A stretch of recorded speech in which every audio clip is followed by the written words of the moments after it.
Donc quand je suis debout et que je veux faire ma chute plaquée, je suis là, hop, et je m'enlève. L'aïkibudo, ou la voie des énergies unifiées. Cet art martial créé à l'ère médiévale par les chefs de clan japonais, arrivé il y a seulement 30 ans en France, est enseigné au Budo Club de Manille-les-Hameaux.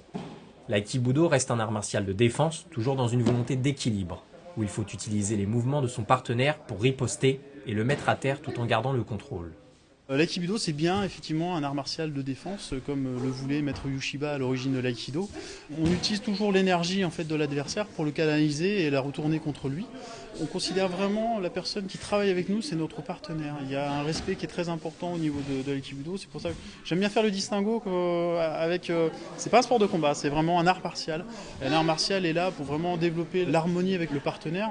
Les clés articulaires sont tout aussi importantes que l'apprentissage de la chute. Sans un contact parfait avec le sol, les mouvements peuvent vite devenir dangereux, d'où l'importance de contrôler riposte et partenaire à la fois. Une retenue qui permet de voir le quotidien autrement à la sortie du tatami.